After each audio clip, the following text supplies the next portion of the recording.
गरीब राजा। एक राज्य में एक गरीब राजा रहता था। पड़ोसी राज्य से युद्ध के बाद उसका राजसी खजाना खाली हो चुका था। धन संपत्ति के नाम पर उसके पास कुछ शेष नहीं था, मगर वह एक नेक दिल राजा था और प्रजा की खुशहाली के लिए कुछ भी करने को तैयार रहता था। प्रजा अपनी समस्याएं लेकर उसके पास आती, वह उन्हें ध्यान से सुनता और अपने सामर्थ्य अनुसार उनका निराकरण करने का प्रयास करता। उसके दयालु और नेक स्वभाव के कारण प्रजा उससे बहुत प्रेम करती थी, लेकिन राजा को हमेशा इस बात का दुख रहता था कि धन की कमी के कारण वह अपनी प्रजा के लिए ज़्यादा कुछ नहीं कर पाता। एक दिन उसके राज्य में एक साधु आया। लंबी यात्रा के कारण वह भूख प्यास से बेहाल हो चुका था और रास्ते के किनारे निडाल होकर बैठा हुआ था। उसी समय राजा रोज की तरह प्रजा की स्थिति जानने के लिए भ्रमण पर निकला। उसकी दृष्टि उस साधु पर पड़ी। वह उसके पास गया और उसका हाल पूछा।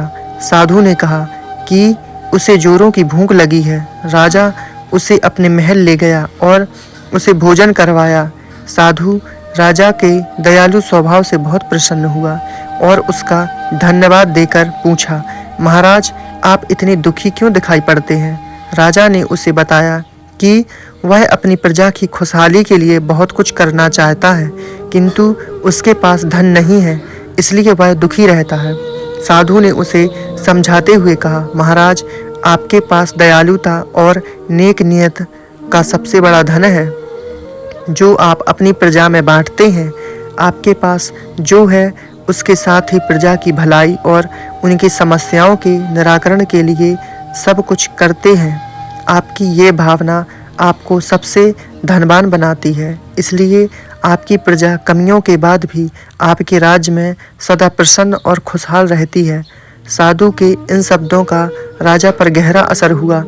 उसने तय किया कि वह जिस हाल में है उसी में खुश रहेगा और उसी हाल में रहकर अपनी प्रजा के साथ खुश रहेगा।